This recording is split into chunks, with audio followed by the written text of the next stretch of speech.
nous allons écouter un second cantique avant de passer au message.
Porte ta croix et suis-moi. Je ne savais pas je ne savais pas ce qui m'attendait. Je ne savais pas ce qui m'attendait. Je ne savais pas je ne savais pas ce qui m'attendait. Je ne savais pas. Il m'a dit je suis le potier, laisse-moi te façonner. Je suis le potier, laisse-moi te façonner. Te donner la forme que je veux, la taille que je veux, la grandeur que je veux. Il m'a dit je suis le potier, laisse-moi te façonner. Je suis le potier, laisse-moi te façonner. Tu es comme l'argile entre mes mains.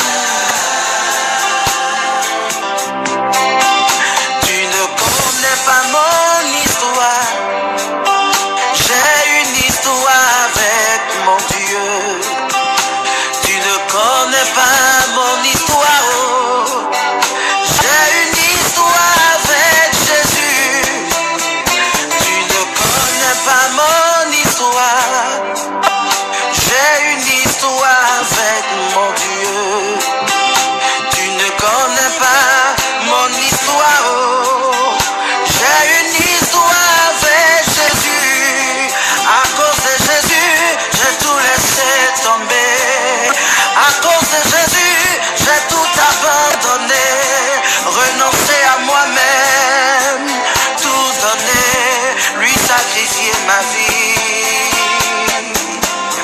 Mon père m'a renié à cause de Jésus. J'ai parlé de Jésus. On m'a traité de tous les noms. On m'a méprisé, humilié. J'ai tout accepté.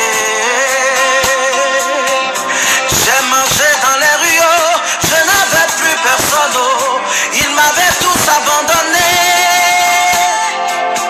Mon père était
Shalom, shalom. Je vous salue tous ce soir dans le précieux nom du Seigneur Sauveur Jésus-Christ, l'unique et le seul véritable Dieu, notre Roi, notre Seigneur, notre Dieu, notre Sauveur, notre Rédempteur. Je bénis le nom du Seigneur pour tous nos bien-aimés, ces serviteurs de Dieu, serveurs de l'Éternel qui sont connectés jusqu'à cette heure, qui ont laissé, qu'on peut faire, suivre cet enseignement et laisser la Coupe du Monde, le match de France et Belgique pour suivre la parole de Dieu, comme le Seigneur pouvait le dire. Vous avez choisi la bonne part. Que Dieu bénisse vos vies, que Dieu bénisse vos familles respectives, que le Seigneur étende vos limites et remplisse votre cœur de joie et d'allégresse. Demeurez tous bénis au nom de Jésus-Christ.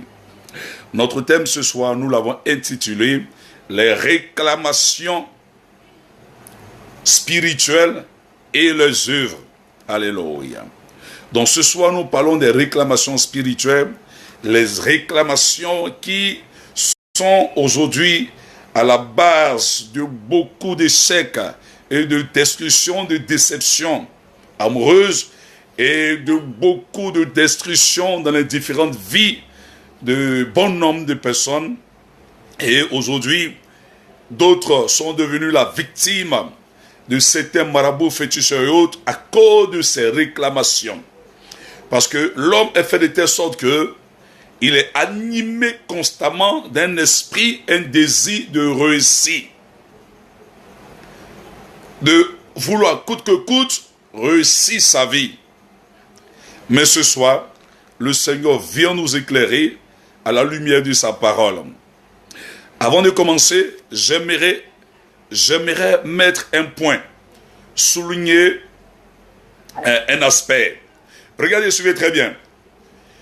Comme nous exposons et nous dénonçons certaines pratiques du royaume des ténèbres à la lumière des Écritures, il y a certaines personnes qui émettent des soupçons et des doutes en ce qui concerne le tableau. Le tableau que vous voyez là, d'autres interprètent, ce n'est pas un tableau, c'est collé. C'est collé, c'est une peinture. C'est une peinture. Ça n'a rien à voir. C'est un décor du studio dans lequel nous sommes et nous faisons les enseignements. Si vous suivez la plupart de tous nos directs, vous allez voir que par moment, le cadre change. Donc ça, le peintre qui est venu décorer le coin, c'est lui de son propre chef qui a essayé de mettre des décors. Par moment, si vous avez suivi la vidéo du samedi, vous allez voir que je me trouvais dans un espace où il y avait des fleurs. C'est collé au mur. C'est une peinture que le gars a fait directement sur le mur. Ce n'est pas un tableau. Ce n'est pas un poster. C'est collé. Vous voyez? C'est collé. Ce n'est rien. C'est collé. C'est la peinture que le peintre est venu faire. Donc, d'autres se posent la question de savoir, mais le tableau où il a arrêté là, il y a un œil, il y a ceci. Je n'étais même pas là quand il faisait la peinture. Donc, évitez de rentrer dans les ruses, dans les malices du diable. Non. Quelqu'un ne peut pas être dans les pratiques mystiques occultes et puis il va venir dénoncer. Parce que quand tu es dans une pratique mystique, tu es dans une loge, il y a forcément tes amis. Vous êtes dans une famille. Donc quand toi tu veux dénoncer, les autres aussi vont te dénoncer pour dire on est ensemble. Toi et nous on est ensemble dans le même groupe. Mais personne ne peut se lever sur la place publique pour dire il a une fois vu le prophète Jetep Idri qui est venu baptiser ici et qu'on était ensemble. Il y a une fois pris puissance mystique ou occulte au Ghana ou bien au Nigeria quelque part et aujourd'hui je suis sorti dedans. C'est ça, il veut les dénoncer. Non. Ézéchiel n'avait pas besoin de se déplacer. La Bible dit Ézéchiel chapitre 8, Ézéchiel chapitre 1, chapitre 2, Ézéchiel chapitre 8. Ézéchiel était assis chez lui à la maison, dans la présence des anciens. Et Dieu a transporté en esprit Ézéchiel et le Seigneur lui a montré les abominations qui se commettaient et que les anciens pratiquaient dans le temple à Jérusalem. Vous suivez? Donc Élisée a dit à ce Géasi, penses-tu que mon esprit était absent? Et Élisée ne s'est pas déplacé pour suivre Géasi, mais un véritable prophète, Dieu lui ouvre l'esprit et Dieu lui parle. Dieu lui dit des choses qui se font et Dieu lui dit le message qu'il doit délivrer avec les preuves que Dieu lui montre. Vous suivez? Donc, je ne peux pas appartenir à une loge. On ne peut pas appartenir à une communauté du monde des ténèbres, appartenir à ce qu'on appelle à une puissance satanique ou à un monde ténébreux, et puis venir en même temps. Satan ne combat pas Satan. Jésus a dit, il dit, si le diable combat le diable, en ce moment le royaume de Satan est divisé. Non. Vous suivez? C'est ça. Donc ne pensez pas que ça là, c'est quelque chose, c'est un peintre, c'est lui qui a fait son décor, il a mis, si vous avez regardé la vidéo du samedi, vous allez voir que le cadre avait changé. Par moment, on voit que le cadre change. C'est parce que c'est le bureau. Je me sens à l'aise ici par rapport à la lumière. Dans la journée, on peut changer de place. Et dans la nuit, le projecteur est disposé de telle sorte que nous nous faisons face de ce côté. Là, nous sommes encore plus à l'aise par rapport au cadre. Donc, il n'y a rien. C'est collé. C'est une peinture. Le gars fait un dessin. C'est un simple dessin. Il n'y a rien dessus. Amen. Donc, que Dieu vous bénisse. C'était une mise au point. Que Dieu vous bénisse. Nous revenons à notre thème. Comme je le disais tantôt, notre thème ce soir, nous l'avons intitulé. Notre thème ce soir, nous l'avons intitulé « Les réclamations spirituelles et les œuvres ». Alléluia. Et notre texte de base est Luc chapitre 22, le verset 31 au verset 32. Luc chapitre 22. Luc chapitre 22, du verset 31 au verset 32. Nous faisons donc la lecture de la parole de Dieu. Amen. Luc chapitre 22. Quelqu'un peut afficher Luc chapitre 22 du verset 31 au verset 32. Amen. Alors, le Seigneur, je lis donc la parole de Dieu. Le Seigneur dit à Simon, le Seigneur dit, Simon, Simon, Satan vous a réclamé pour vous cribler comme le froment. Mais j'ai prié pour toi, afin que ta foi ne défaille point. Et toi, quand tu seras converti, affermis tes frères. Vous suivez? Nous prenons un autre texte. Nous prenons un autre texte. Vous allez voir, Matthieu chapitre 14 au verset 15. Bien avant d'arriver dans Matthieu chapitre 14, j'aimerais prier le Seigneur pour recommander cette soirée dans les mains du Seigneur. Dieu de gloire, Dieu de victoire, nous voulons te bénir, nous voulons te dire merci pour cette soirée. Et nous prions pour te recommander toutes choses en tes mains. Père Saint, éteins dans le nom de Jésus-Christ ta main sur la connexion, le réseau, et sur nos vies et sur la vie de toutes ces personnes, ces frères, ces servantes et ces serviteurs de Dieu qui sont connectés jusqu'à cette heure, et que le Saint-Esprit vienne glorifier Jésus-Christ par notre canal et nous donner la sagesse, l'intelligence, un cœur rempli d'humilité pour saisir ta parole. Que la gloire te soit rendue au nom de Jésus. Amen. Alléluia. Voilà un texte que nous venons de lire, Luc chapitre 22, du verset 31 au verset 32. Suivez très bien, que nous dit ce texte. Le Seigneur Jésus arrivait à un moment avec les disciples, le Seigneur va les interpeller. Le Seigneur va dire à Simon-Pierre, il appelle Simon-Pierre 2 fois, et dit, Simon, Simon, Satan vous a réclamé. Suivez très bien, Jésus parle ici au pluriel. Il dit, Simon, Simon, Satan vous a réclamé pour vous cribler comme un froment. Mais j'ai prié pour toi. Regardez, Jésus part du pluriel. Et Jésus revient maintenant mettre l'accent de façon singulière sur Pierre. Il dit, le diable Satan vous a réclamé. Vous a réclamé pour vous cribler comme un froment. Mais j'ai prié pour toi. J'ai prié pour toi. Personnellement, je prie pour toi, Simon-Pierre, afin que ta foi ne défaille point. Lorsque tu seras revenu, lorsque tu seras converti, affermis tes frères. Bien-aimé, regardez, Jésus appelle ici Simon 2 fois. Bien-aimé, 2 fois. Le chiffre 2 dans la Bible, dans l'Ancien Testament, au Nouveau Testament, a une notion et une valeur spirituelle et prophétique. Le chiffre 2 est le chiffre du témoignage. Et le chiffre du témoignage, le chiffre de l'alliance, même par moment, le chiffre 2 devient le chiffre de l'avertissement, le chiffre de prévention. Le Dieu te prévient. Dieu avertit ici Simon-Pierre. Jésus appelle 2 fois Simon-Pierre dans le but de l'avertir sur un fait, sur un événement, sur une action démoniaque qui arrive. C'est pourquoi la Bible dit, l'Éternel parle 1 fois, 2 fois, alors il agira. Donc ne voyez pas 2 seulement comme le chiffre du témoignage. Le chiffre 2 est aussi le chiffre de l'avertissement. Dieu te prévient 2 fois. Dieu t'avertit 2 fois. Et la 3e fois, la chose arrive. Et la chose se matérialise. Alors, il dit à Simon-Pierre, Simon-Pierre devant lui, mais il insiste sur 2 fois. Il dit, Simon, le Satan vous a réclamé. Vous voyez, le mot réclamation ici. Il dit, Satan vous a réclamé.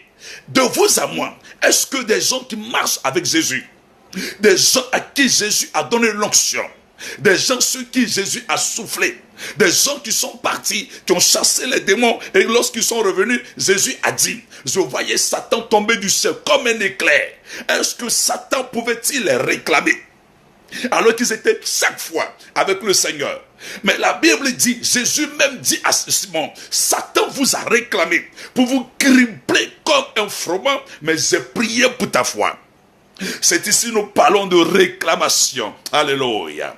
Si vous tenez compte, si vous regardez bien, tout au long des Écritures, vous allez voir que pour la première fois, le Seigneur Jésus la première fois, le Seigneur Jésus va rencontrer Simon-Pierre. Le Seigneur Jésus va dire à Simon-Pierre, Simon, fils de Jonas. Je vais revenir là-dessus tout à l'heure. Regardez, Jésus dit à Simon-Pierre, Satan vous a réclamé pour vous cribler comme un froment. Vous savez pourquoi? Satan sait pourquoi il laisse les 11 autres disciples et il concentre son arsenal sur Simon-Pierre. Regardez, dans Matthieu chapitre 16, à partir du verset 18, à partir du verset 17 au verset 19, lorsque le Seigneur Jésus a posé la question aux disciples de savoir ce que les uns et les autres disaient de lui à son sujet, il dit, Jésus reprenant la parole lui dit, tu es heureux, Simon, fils de Jonas, car ce ne sont pas la chair et le sang qui t'ont révélé cela, mais c'est mon Père qui est dans les cieux. Et moi je te dis que tu es pierre et que sur cette pierre je bâtirai mon église et que les portes du séjour des morts ne prévaudront point contre elle. Je te donnerai les clés du royaume des cieux et ce que tu liras à cette terre sera lié dans les cieux et ce que tu délieras sur cette terre sera délié dans les cieux. Alléluia. Regarde, c'est Simon-Pierre seul. Et celui, lorsque le Seigneur a posé la question de savoir qu'est-ce que les uns et les autres disent de lui. Alors, tous vont échouer. Les uns et les autres vont dire, tu es Élie. D'autres disent, tu es Jérémie. D'autres disent, tu es l'un des prophètes qui est mort, qui est ressuscité. Simon-Pierre gratte la tête et il lève le doigt. Il dit, oui, mon Seigneur. Oui, tu es le Christ, tu es le Saint de Dieu, tu es le Messie. Le Seigneur lui dit, tu es Simon, fils de Jonas. Tu es heureux. Alléluia. Je vais laisser une parenthèse. Prochainement, je vais continuer sur l'affaire de tu es heureux. Il y a un mystère dans tu es heureux. Alors, Jésus dit, tu es Pierre, sur toi. Je bâtirai mon église. Vous suivez? Il dit, tu es Pierre, sur toi, je bâtirai mon église. Et il dit, Satan a entendu. C'est une révélation. C'est une prophétie ici que Jésus est en train de donner à Simon-Pierre. Alors, quand vous entendez une prophétie, quand on vous dit, Dieu dit, tu seras béni, tu vas voyager, tu seras femme d'affaires, vous êtes content. Dans la présence de Dieu, une prophétie vous rafraîchit. Et une prophétie vient un temps soit peu mettre la joie, mettre l'amour, mettre la vie dans votre cœur. Vous voyez la chose dans un futur proche. Vous commencez à vous voir, femme d'affaires, homme d'affaires. Vous voyez dans un mariage déjà dans un futur proche, alors que vous êtes dans le présent. Mais en même temps que vous entendez une prophétie, dites-vous que le monde spirituel, le royaume des ténèbres, que Satan et toute sa cohorte de démons, eux aussi, ils ont entendu. Donc Satan regarde. Satan aussi a entendu la prophétie. Donc Satan aussi se rend compte du coup que parmi les 12, au lieu de concentrer son arsenal sur eux tous, ça sera peine perdue. Il sera en train de gaspiller des balles inutilement. Il sera en train de fournir des énergies inutilement. Donc il va concentrer son arsenal sur Simon-Pierre seul. Du coup, il concentre son arsenal sur Simon-Pierre seul. Alors Jésus dit à Simon-Pierre, Satan vous a réclamé pour vous crier, mais j'ai prié pour toi. Vous voyez, parce que Jésus va comprendre qu'il y avait quelque chose dans la vie et dans la famille de Simon-Pierre. Pourquoi Satan se lève contre eux tous et il concentre son arsenal sur Simon-Pierre? Parce que Satan a entendu que c'est Simon-Pierre qu'on va bâtir l'église de Jésus. Donc Simon-Pierre, du coup, est le leader. Donc s'il fait échouer les leaders, du coup, il aura aussi tous les autres disciples. Donc Satan concentre son arsenal. Mais Satan va adopter une stratégie. Satan, en concentrant son arsenal, c'est sur Simon-Pierre, il va utiliser les liens de famille de Simon-Pierre. Il va utiliser les origines de Simon-Pierre. Regardez. Lors de la première pêche miraculeuse, la Bible vous dit que Simon-Pierre était un pêcheur. Ce que vous ne savez pas, que je vous donne ici comme information, la plupart des disciples de Jésus, des apôtres, étaient des pêcheurs. La plupart, je ne dis pas eux tous, mais la plupart. Donc vous voyez que Simon-Pierre, en tant qu'un pêcheur, il était un homme qui était un expert dans le domaine de la pêche. Il était un expert, toujours en contact avec l'eau. Alors Simon-Pierre, en tant qu'un pêcheur, il est né d'une famille de pêcheurs. Donc Simon-Pierre, ses parents et ses ascendants étaient des gens qui vivaient de la pêche. Donc qui parle de pêche, parle aussi des eaux. Qui parle de pêche, parle de l'eau. Vous ne pouvez pas parler de pêcheur sans parler de l'eau. Donc ça veut dire qu'on parle de l'eau, on revient du coup aux esprits des eaux, aux esprits marins. Regardez, quand Jésus va opérer le premier miracle dans la vie de Simon-Pierre, c'était la première pêche miraculeuse, Luc chapitre 5. Vous voyez, Simon-Pierre, du coup, à la première pêche miraculeuse, il va se prosterner et il va dire à Jésus de s'éloigner de lui, Seigneur, éloigne-toi de moi, car je suis un pécheur. Vous voyez, alors Simon-Pierre va te mettre au service de Jésus. Il suit désormais le Seigneur Jésus. Il laisse son activité première, qui était en tant qu'un pêcheur. Vous voyez, vous allez voir que plus tard, Jésus va se retrouver sur l'eau, en train de marcher. Dans Matthieu chapitre 14, Matthieu chapitre, vous voyez, Matthieu chapitre 14, à partir du verset 24 au verset 32. La Bible dit, Jésus marchait sur l'eau.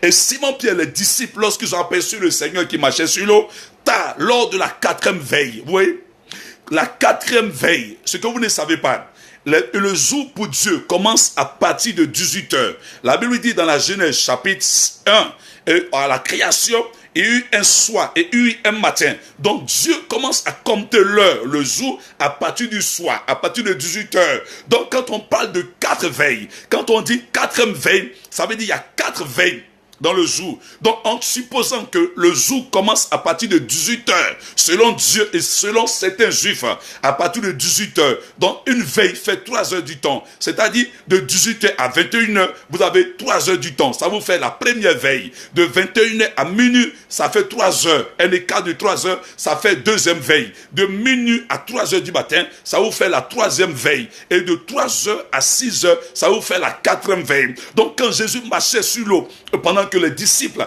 étaient dans la barque, où ils ont eu peur, ils ont dit c'est un fantôme, la Bible précise que c'était à la 4e veille. Matthieu chapitre 14 du verset 24 au verset 32. Alors c'était à la 4e veille, c'est-à-dire en 3 heures et 6 heures du matin, ce laps de temps. Alors Simon-Pierre va dans sa peur, il va donc avoir un minimum de courage. Il va donc demander, Seigneur, est-ce toi? Si c'est toi, ordonne que je vienne vers toi. Alors Simon-Pierre sort de la barque. Simon-Pierre commence à marcher sur l'eau. La Bible dit, arrivé un moment, les vents vont commencer à se lever. Et la tempête et les vagues vont commencer à se lever de part et d'autre. Les flots, au point que Simon-Pierre va avoir peur. Il va commencer à s'enfoncer. Et Jésus va venir, il va tendre la main à Simon-Pierre pour le faire sortir de l'eau. Regardez bien.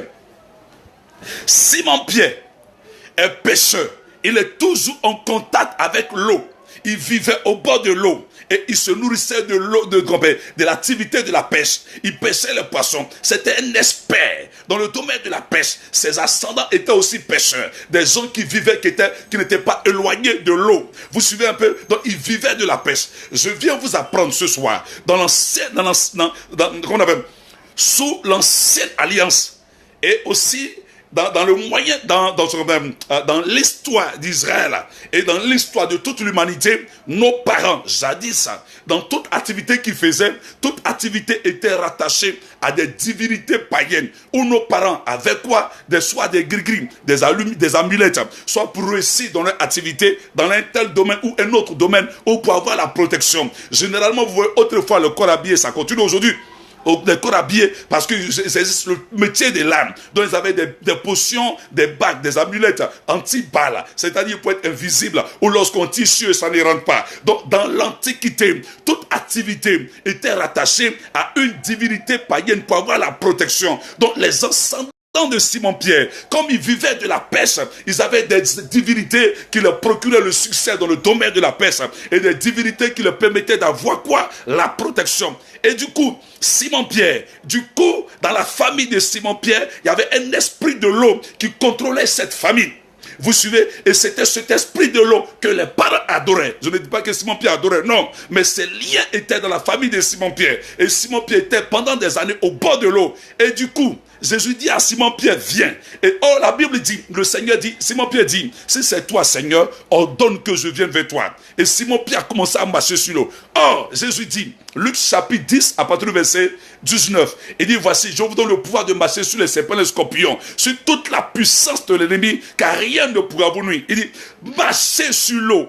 Marcher sur quelqu'un, marcher sur un individu, c'est avoir l'autorité, c'est avoir la domination, c'est avoir le contrôle sur la chose sur laquelle vous marchez.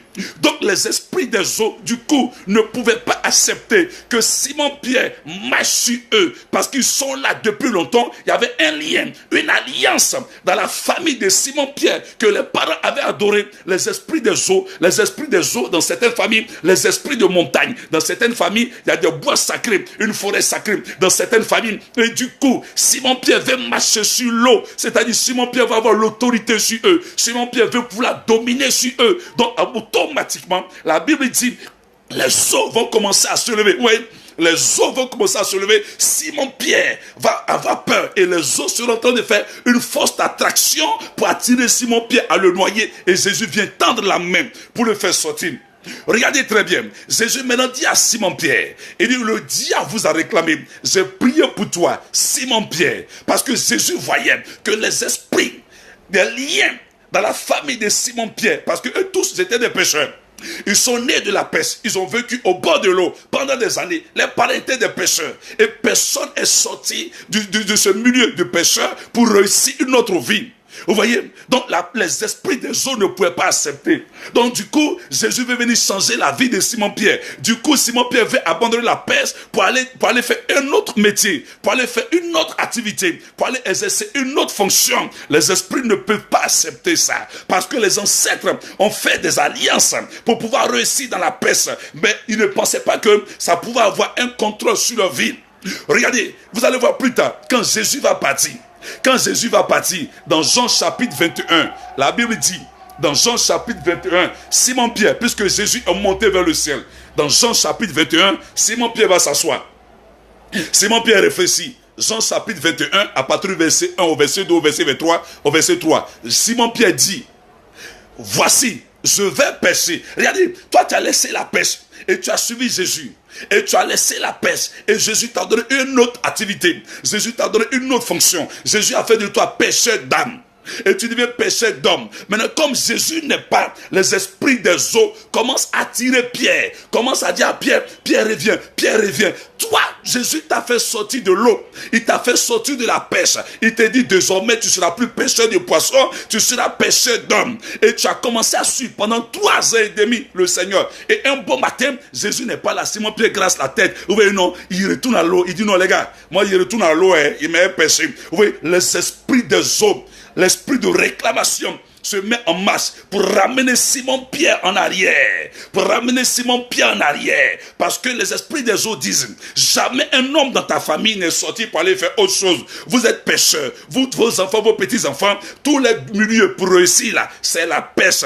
Parmi vous, personne ne doit aller derrière l'eau. Parmi vous, personne ne doit être diplomate. Parmi vous, aucune femme ne doit se marier. Vous pouvez avoir beauté, vous pouvez avoir fesses, vous pouvez avoir une forte poitrine, vous pouvez avoir un teint métissé. Garçon peut coucher avec vous, mais vous là, vous n'êtes pas sorti de la famille, de la maison familiale. Quelqu'un va partir avec toi, mais elle va revenir à la case de départ, dans la maison familiale. Tu ne comprends pas. Du coup, Jésus qui a donné l'onction à Simon-Pierre, un beau matin, Simon-Pierre dit, je retourne à la pêche.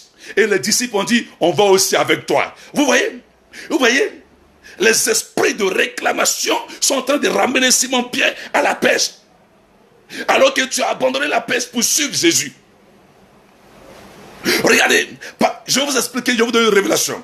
Quand Jésus a vu Simon-Pierre pour la première fois, vous savez ce que Jésus a dit? Jésus a dit à Simon-Pierre, il a appelé Simon. On n'a pas encore présenté Simon-Pierre. Et Jésus dit, Simon, fils de Jonas. Vous savez pourquoi Jésus a dit fils de Jonas? Jonas là, c'est le prophète Jonas. Au temps de Ninive là, lui que l'Éternel a envoyé à Ninive là, c'est de lui. Jésus parle. Jonas est l'un des ancêtres de Simon-Pierre. Vous suivez? Regardez, le lieu où Jésus a rencontré les Simon-Pierre et il a pris pour la première fois tous ses disciples, c'était à Galilée. Et c'est à Galilée, Jésus a opéré son premier miracle, au noces de Cana. C'est pourquoi quand Jésus est mort, il est ressuscité, et il a dit aux femmes, allez-y, dis à mes frères, que c'est en Galilée, on se retrouvera. Vous voyez, donc Jésus veut dire, on retourne au commencement, au point de départ, on va mettre le compteur à 0.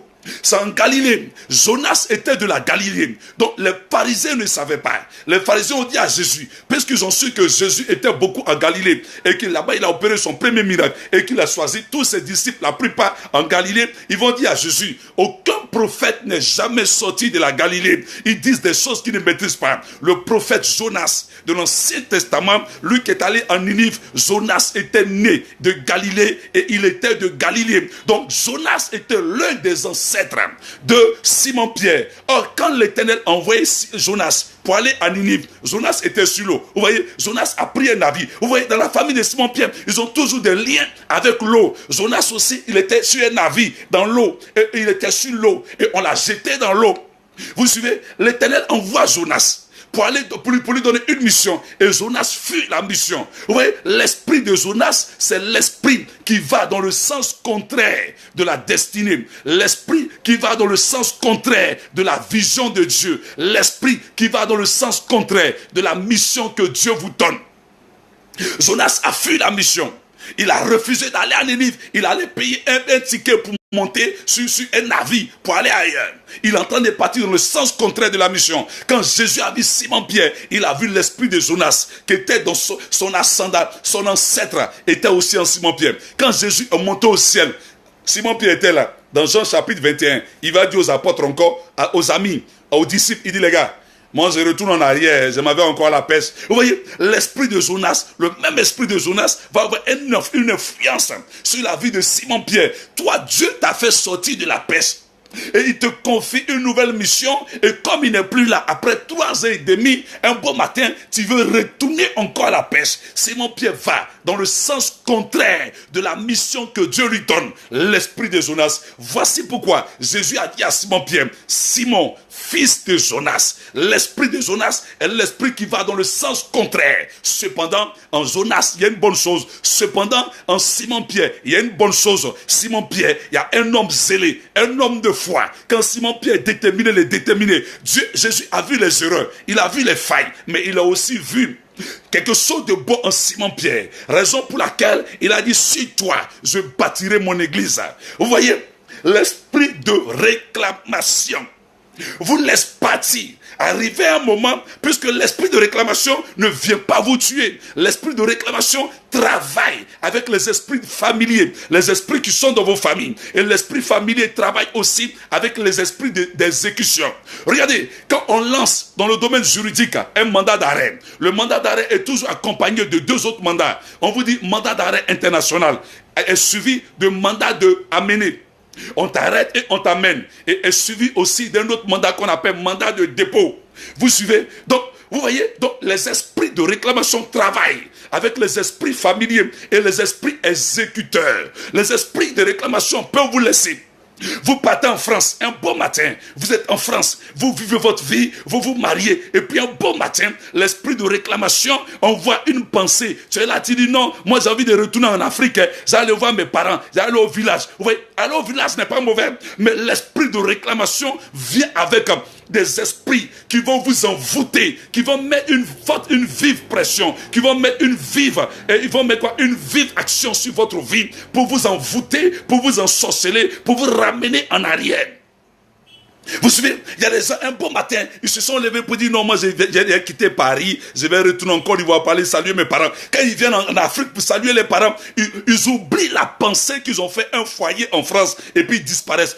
On fait disparaître les visas, tout disparaît et puis là, il est bloqué, il ne peut plus retourner en France. Les esprits de réclamation. Bien aimé, voilà les esprits de réclamation qui ont une forte influence dans la vie de plusieurs. Parce que dans la famille, les esprits de réclamation disent, vos parents avaient tissé des pattes. Parce qu'à un moment donné, tes parents n'avaient pas d'enfants. Et ta maman ne t'a pas dit. Nos ancêtres ne nous ont pas dit. Ils sont allés faire des pattes avec des esprits des eaux pour avoir des enfants ou pour avoir la protection. Le vaudou vous a donné la protection, mais il ne vous a pas dit qu'il y a un esprit de réclamation qui est sur la famille. L'esprit peut vous donner du succès. L'esprit peut vous permettre, pour vous donner des talismans, des secrets, ce qu'on appelle les secrets des femmes, pour basser garçon. C'est vrai, tu l'as bassé, c'est chic, c'est doux, mais tu ne comprends pas qu'il y a un esprit de réclamation qui est caché derrière. Au moment où tu ne t'attendras pas, tu verras l'esprit de réclamation en marche. Vous suivez? Aujourd'hui, beaucoup de vies sont détruites, beaucoup de foyers et des gens qui répètent toujours les mêmes scénarios. La Bible dit dans Luc chapitre 5, vous voyez, dans Luc chapitre 5, lorsque Simon-Pierre était sur l'eau pour la première pêche miraculeuse, Simon-Pierre a passé toute la nuit, il n'a pas eu de poisson. Jésus a pressé. Jésus lui a dit, jette le filet à droite. Regardez, Jésus lui dit, jette le filet à la droite. Simon-Pierre a jeté le filet. Il a eu beaucoup de poissons. Jésus dit, suis-moi. Il a laissé la pêche. Il a suivi Jésus. Pendant 3 ans et demi. Vous suivez? Maintenant, après 3 ans et demi, Jésus lui confie le ministère et les autres disciples d'être le leader. Et Jésus va pour le ciel. Jésus monte ce qu'on appelle l'ascension. Alors, une fois Jésus monte pour le ciel, sur une nuée de gloire, Simon-Pierre est assis. Jean chapitre 21. Simon-Pierre dit, les gars, bon, moi j'ai envie de retourner à la pêche. Hein. Regardez quelqu'un comme ça. Quelqu'un qui a manifesté l'onction un moment. Quelqu'un qui a donné parole de connaissance un moment. Quelqu'un qui a donné prophétie un moment. Les gens sont tombés dans les croisades. Un bon matin, vous voyez, certains bishops, certains prophètes deviennent des DJ, deviennent des gens qui sont dans les boîtes de nuit. C'est comme Dieu les avait jamais utilisés un moment. Si comme n'ont jamais expérimenté l'onction de Dieu, les esprits de réclamation de leur famille les ont ramenés à la case de départ. Vous voyez, et Simon-Pierre, regardez le même scénario. Quand il va retourner à la pêche, il va passer toute la nuit pour pêcher, il ne va pas encore voir de poisson. Et Jésus va revenir encore. Jésus va crier. Il va dire, enfant, n'avez-vous rien à manger? Ils vont dire non. Il dit, jetez le filet du côté droit de la banque. Vous voyez, le même scénario s'est reproduit 2 fois. La première fois où il n'a pas eu de poisson, Luc chapitre 5, Jésus lui a dit, jette le filet, avance en pleine eau. Il n'a pas eu de poisson. Jésus a dit, il a obéi, il a eu poisson. Vous voyez, deuxième fois, il désobéit à la mission que Dieu lui donne. Il retourne encore par l'influence des esprits de réclamation à la pêche. Il ne va rien avoir. Jésus apparaît encore, toujours plein de compassion. Il ne va pas blâmer Simon-Pierre parce qu'il c'est un Dieu d'amour, Dieu de compassion. Il va dire à Simon-Pierre, jette le filet du côté droit. Vous voyez, ça se répète, ça devient un cycle. Donc les esprits de réclamation, on voit ce qu'on appelle les cycles maléfiques dans la vie de certaines personnes. Vous remarquez que chaque année, à une telle date de l'année, à une période du calendrier, il y a les mêmes événements qui arrivent.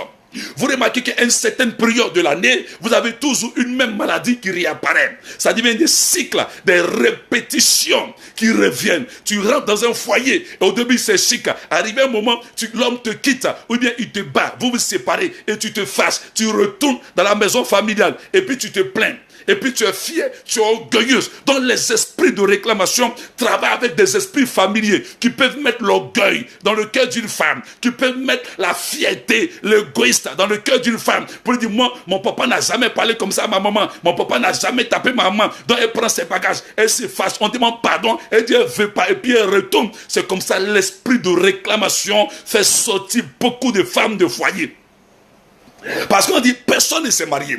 Promets le regarde autour de toi. Dans ton côté paternel, du côté maternel, il y a eu combien de femmes qui se sont mariées? Même celles qui se sont mariées, est-ce qu'elles sont heureuses? Il faut regarder leur foyer. Donc dis-toi que ce qui arrive aux autres, si tu ne cherches pas la délivrance, si tu ne donnes pas véritablement ta vie à Jésus, quelle que soit ta beauté, quel que soit ton postérieur, quel que soit ton bobara fitini, woloso porte pas caleçon, woloso, ça là, ça paye pas à venir ici. Tu vas retourner qu'au bord de l'eau comme Simon-Pierre. Vous suivez? Vous suivez? Si vous ne savez pas que la femme, là, elle vieillit plus que l'homme. Si vous ne savez pas que la femme vieillit plus que l'homme. Les esprits de réclamation. Tu vois des femmes qui sont mariées, mais chaque fois, c'est elle. Elle veut retourner à la maison. Elle va aller saluer ses parents. Tu es dans le foyer. Mais un de toi, c'est j'ai allé voir mon papa. J'ai allé voir ma maman. Mais attends, tu es marié pourquoi? On dit l'homme qui tire à son père et sa mère s'attachera à sa femme. Et toi, tu es dans le foyer, mais chaque jour, tu es chez ta maman. Chaque week-end, c'est toi, tu es femme de foyer. Chaque jour, tu es chez ta maman. Chaque jour, tu es chez ton papa. Tu ne comprends pas que les esprits de réclamation sont en train de t'appeler. Alors que ta propre maman, elle n'a pas fait foyer. Ta maman ne s'est pas mariée. Et toi, tu t'es marié. Saluer ta maman n'est pas mauvais. Mais chaque week-end, tu es chez ta maman. Chaque week-end, tu es chez ta maman. Tu ne comprends pas que l'esprit de réclamation, au travers de ta maman, en train de jouer sur le côté sentimental, va pouvoir t'avoir. Vous ne comprenez pas? Amen. Regardez l'Éternel. Je vais vous donner une autre révélation. Regardez ce que le Seigneur va dire. Le Seigneur dit, regardez, le Seigneur va dire quoi à Abraham? On n'a pas dit ne plus parler à vos parents. Mais attention, la destinée là, elle est personnelle et elle est individuelle. La destinée là, c'est comme un œuf. Si c'est cassé, c'est cassé. Tu n'as pas à vivre la vie de ton père. Tu n'as pas à vivre la vie de ta mère. Si ton père a échoué, c'est son affaire. Mais toi, tu ne dois pas échouer. C'est ton papa. Ce que tu peux faire plus, tu le fais. Mais tu es rentré dans un foyer. Occupe-toi de ton foyer. Si tu habites, tes parents ont besoin de toi, tu viens. Mais tout le temps, tu es garçon. Il y a des garçons là. Les mamans ont fait des pâtes pour eux. Donc les mamans avaient fait des pâtes pour les accoucher.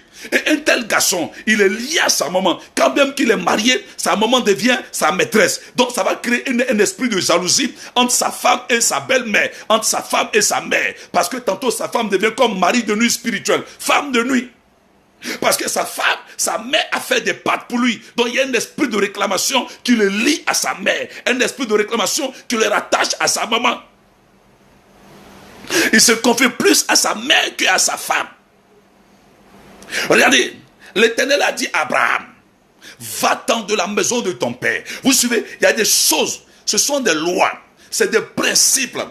À partir d'un certain âge, il y a des choses que vous devez faire. Et il y a des choses que vous ne devez plus faire. L'Éternel dit à Abraham, regardez, la Bible vous dit, Abraham était marié, il était dans la maison de son père, il était dans la patrie, il était dans la maison familiale. Et l'Éternel lui dit, va-t'en de ta famille, va-t'en de ta patrie. Quand vous lisez votre Bible, Abraham n'était pas stérile. C'était Sarai au départ qui était stérile.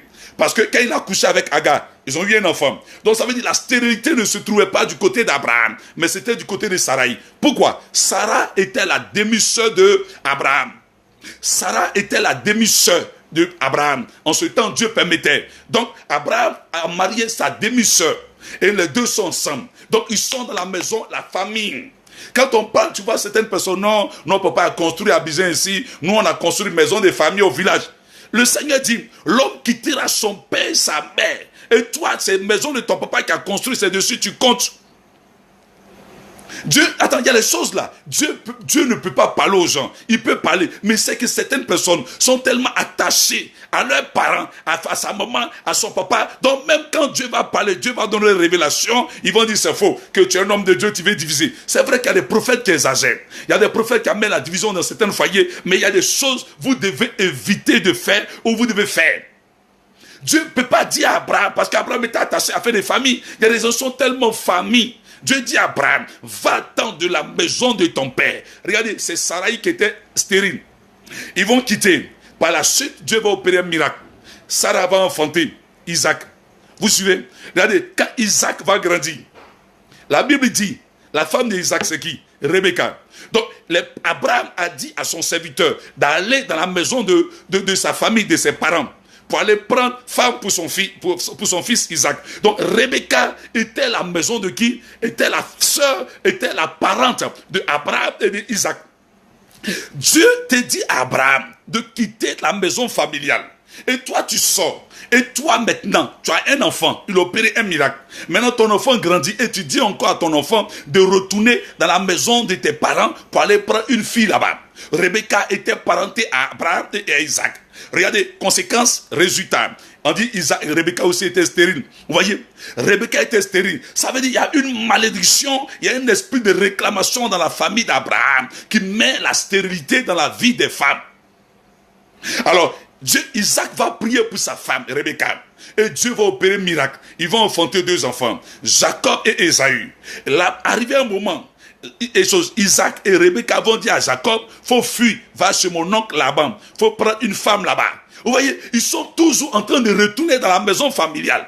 Abraham et puis ses enfants, ils n'ont aucun problème même. Dieu vous a dit de quitter même, il vous a dit de quitter votre patrie. Il dit, éloignez-vous même. Si avec un téléphone, au moins tu peux prendre un téléphone pour les saluer, mais tu t'es dit de quitter. Et c'est toujours là-bas, vous partez prendre femme. Alors que Dieu a vu la stérilité. C'est pourquoi il vous fait toujours sortir, mais vous retournez toujours là-bas pour aller prendre femme. La Bible dit, Jacob a marié Rachel et Léa. Parmi les 2 là, on vous dit Rachel encore était stérile. Vous voyez, Sarah était stérile, Rebecca était stérile, Rachel était stérile. Les 3 femmes là, elles étaient dans la maison familiale. C'était les gens qui étaient parentés à Abraham et à sa femme Sarah. Donc Dieu voit un esprit familier qui est rattaché à un esprit de réclamation. Vous voyez, ils sortent de la maison, mais ils vont tourner, et ils vont revenir encore pour venir prendre femme encore dans la même maison où Dieu les a dit de sortir. Vous jouez avec les esprits de réclamation. Vous jouez avec les esprits de réclamation. Les esprits de réclamation ont ramené des vies en arrière. Je vous donne encore un autre exemple. La Bible dit, parlant de Moïse, dans Genèse chapitre 49, du verset 1 jusqu'au verset 12, lorsque le patriarche Jacob va commencer à prononcer ce qu'on appelle la bénédiction prophétique, la Bible dit, arrivé sur Lévi et Simeon, la Bible déclare que le patriarche Jacob va prononcer une malédiction. Il dit, maudite soit la colère de Lévi et de Simeon, car dans leur colère, ils ont tué des gens. Vous suivez? Donc ça veut dire qu'il y a un démon de colère qui est rentré dans la vie de la tribu de Lévi et de la tribu de Simeon, parce que Jacob a prononcé une malédiction. Regardez bien, des années plus tard, la Bible vous dit que Moïse était de la tribu de Lévi. Moïse causait face à face avec Dieu. Moïse marchait avec Dieu. Moïse était le seul prophète sur la terre qui causait vis-à-vis avec Dieu. Mais la Bible dit, Moïse est de la tribu de Lévi. Or, le patriarche Jacob avait prononcé une malédiction pour dire, maudite soit la colère de Lévi. Du coup, il y a un démon de colère qui est rentré dans la tribu de Lévi. Donc, une malédiction est cachée. Une malédiction là. La malédiction ne se manifeste pas un coup. La malédiction ne vous empêche pas d'avoir l'argent. La malédiction ne vous empêche pas d'avoir travail. Ça dépend de la conséquence. Vous suivez? Donc la malédiction était sur la tribu de Lévi et de Simeon en ce qui concerne la colère. Parce que leurs ancêtres ont fait tuer des gens. Et Jacob a prononcé. Plus tard, regardez, le démon est une malédiction travaille le plus souvent avec aussi des esprits de réclamation pour mettre un blocage dans votre vie, les blocages de dernière minute, les échecs au seuil du miracle. Dieu va utiliser puissamment Moïse. Dieu va utiliser Moïse. Moïse va faire sortir le peuple de la captivité égyptienne et ils vont passer par la main puissante de l'Éternel à sec, la mer rouge. Ils vont se retrouver dans le désert. Moïse a fait sortir le peuple de l'Égypte après 430 ans. Moïse devait conduire le peuple à Canaan, à la terre promise. Regardez, Moïse était mandaté pour conduire le peuple à Canaan, à la terre promise. Mais regardez, à la dernière minute, ils étaient à quelque part, à quelque distance de rentrer à Canaan. La Bible dit, l'Éternel va dire à Moïse pour la deuxième fois de parler au rocher. le peuple va commencer à murmurer contre Moïse. Ça va mettre Moïse en colère. Or, la Bible dit, Moïse était l'homme le plus patient de la terre. Pouvez-vous imaginer sur l'instant, l'homme dont la Bible dit qu'il était le plus patient de la terre, peut se mettre en colère à la dernière minute. Moïse, le peuple a murmuré contre Moïse. Moïse s'est jamais mis en colère. Dieu même descend pour tuer le peuple. Moïse même intercède. Oh Seigneur, tu as fait que tous tes ennemis vont dire, c'est parce que tu ne pouvais pas prendre soin de ton peuple que tu tues. Dieu, Moïse calme la colère de Dieu. Mais regardez Moïse, à la dernière minute, Moïse va se mettre en colère. Il va frapper le rocher 2 fois. Et l'Éternel dit à Moïse, tu ne rentres plus à Canaan. Vous suivez? Les démons de colère que Jacob avait prononcés sur Lévi, il a dit, maudite soit la colère de Lévi et de Simeon. Or, Moïse est de la tribu de Lévi, donc le témoin était caché dans la tribu. Le témoin était caché parce qu'aucun homme dans la tribu n'a pu rentrer dans l'accomplissement de sa destinée. Aucun homme n'a pu rentrer dans l'accomplissement d'une promesse divine. Ce n'est pas toi, Moïse, qui va rentrer dedans. À la dernière minute, Moïse fait une erreur et Dieu dit à Moïse, tu ne rentres plus à Canaan. Moïse va intercéder. Dieu dit à Moïse, je vais te permettre seulement de regarder de loin.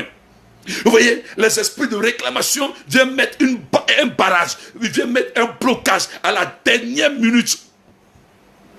Et tu, petit truc net, tu es fâché. Pourquoi ton mari t'a dit ça? Pourquoi tu veux commander? Il y a des femmes là, quand elles sont dans le démon de colère, quand tu parles un peu, elles tremblent comme ça. Elles tremblent, on dirait des dons. Ça moi t'as parlé. Oui, c'est un démon qui travaille avec un esprit de réclamation pour qu'on te renvoie de ton travail, pour qu'on te chasse du foyer. Et quand on te renvoie, et puis le démon te libère. Et tu regrettes maintenant. Les esprits de réclamation disent, personne n'est allé au-delà de telle limite dans la famille. Personne n'est allé au-delà de telle limite dans la famille. Ce n'est pas toi qui vas rentrer dans le bonheur. Laissez-la. Elle n'a qu'à se marier. Arrivé à une année, ils vont activer le démon et ils vont te ramener à la case de départ. Et toi, tu dis non, les hommes sont mauvais, les hommes sont pas bien. C'est toi qui ne sais pas ce qui se passe. Des échecs à la dernière minute, des échecs au seuil du miracle répétés. Toi seul, premier mariage n'a pas marché, deuxième mariage n'a pas marché, troisième mariage, on va plus dire ce sont les hommes, on va dire c'est toi qui as un vilain caractère. Vous comprenez? C'est ce que le monde s'est dit. Donc vous devez vous asseoir pour examiner votre vie. Est-ce que vous connaissez le nom de signification de votre famille? Est-ce que vous êtes pour pas poser la question de savoir quel est le nom, la signification du nom que vous portez? Est-ce que vous avez discuté un jour avec votre mari ou bien avec votre fiancé pour savoir qu'est-ce qu'ils font dans les familles, dans les villages? C'est important. On vous demande de faire des tests de dépistage de sida avant de vous marier, mais vous devez aussi faire des tests de dépistage spirituel pour savoir la femme que je vais marier là, il y a quel lien dans sa famille. C'est important. Quand tu connais les liens qui sont dans la famille de celle que tu veux marier, quand tu connais les liens qui sont dans la famille de l'homme que tu veux marier, parce que le problème est spirituel. Arrivé un moment, les esprits vont faire que le monsieur va te laisser, les esprits vont faire que la femme va te laisser. Vous, parce que quand il dit mari et femme là, c'est pas aller au glacier, bébé je t'aime, tu m'aimes. Non, asseyez-vous. C'est votre vie. Il ne s'agit pas de la vie de vos parents. Il s'agit de votre vie. Vos parents peuvent avoir échoué, mais vous ne devez pas échouer comme vos parents. Les échecs des uns des autres doivent t'aider à réussir. Alléluia. Vous jouez avec certaines choses. Aujourd'hui, beaucoup d'esprits. Regardez, les esprits peuvent dire, tu es belle, tu vas avoir des boss qui vont coucher avec toi. Mais la vie de foyer, là, tu ne vas jamais faire ça. La vie de foyer, tu ne vas jamais faire ça. Je vais vous donner un autre exemple d'esprit de réclamation. Regardez les esprits de réclamation. Regardez les esprits de réclamation. Et puis qu'est-ce comme ça, l'esprit de réclamation travaille avec les esprits familiers. Vous voyez, non, vous êtes orgueilleuse, Donc toi, tu te dis, oh, tu ne sais pas que la femme vieillit plus que l'homme. C'est ce que vous ne savez pas, hein. Vous ne savez pas ça. Toutes les femmes ne vont pas se marier. Lisez votre Bible. La Bible dit, 7 femmes lutteront un seul homme. Vous suivez, 7 femmes lutteront un seul homme. Aujourd'hui, il est démontré scientifiquement que 9 femmes luttent un homme. 9 femmes luttent un homme. En plus, tu es en train de faire ton malin là. Il y a les petites filles de 14 ans qui grandissent aujourd'hui, les bébés hollandais. Vous voyez un peu? Et puis toi, tu es là, tu fais mal. Tu ne comprends pas. Parce que tu as 2 seins, excusez-moi pour le thème, tu te dis forcément, tu vas te marier, c'est faux. Tu as trouvé quelqu'un pour coucher avec toi. À cause de poissons piqués, escargots piqués, moutons piqués, escargots piqués, vers de terre piqués. Ça là, il y a son homme pour coucher avec toi. Mais pour te marier là, frère, ma soeur, il faut prendre conscience. Alléluia. Regardez, voilà l'histoire de notre homme. Il s'appelle comment? Il s'appelle Saül. Le premier roi d'Israël. Le premier roi d'Israël s'appelle Saül. Saül est de la tribu de Benjamin. Regardez, Saül est le fils de Kis. Et Kis est le père de Saül. Il est de la tribu de Benjamin.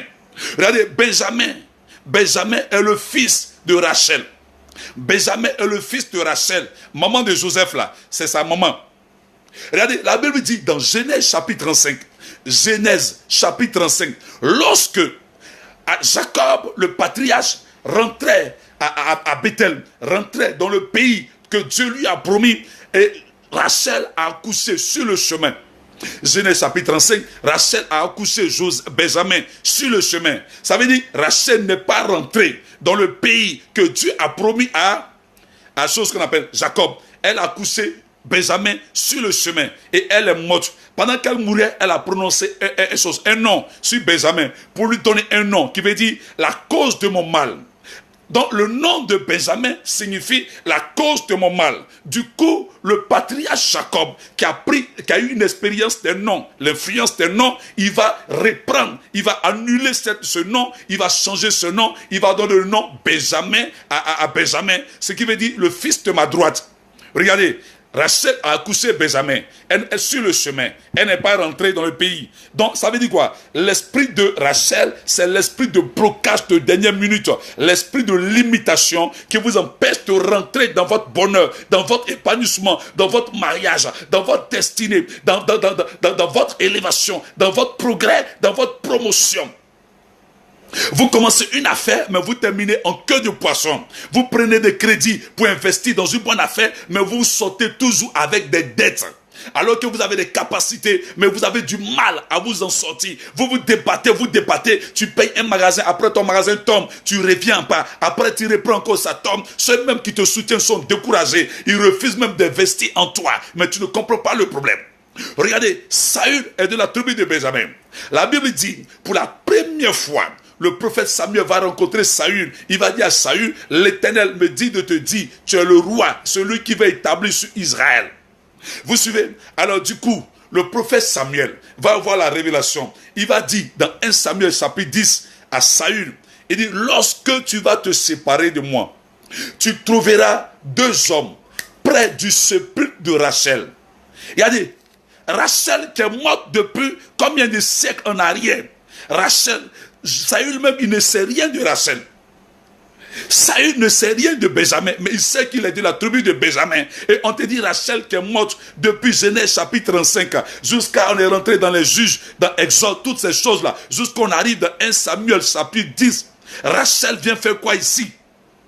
Parce qu'on a dit que Saül va devenir roi, du coup, l'esprit de réclamation va apparaître. Le prophète Samuel dit à Saül, tu trouveras 2 hommes près du sépulcre de Rachel. Et ils feront quoi? Sur la frontière de Tel-Sac. Et ils feront quoi? Et à la frontière de Tel-Sac et sur le chemin de Benjamin. Vous suivez? Les 2 hommes-là, ils viennent attendre Saül ici, près du sépulcre de Rachel. Le sépulcre de Rachel, c'est le tombeau de l'arrière-grand-mère. De qui?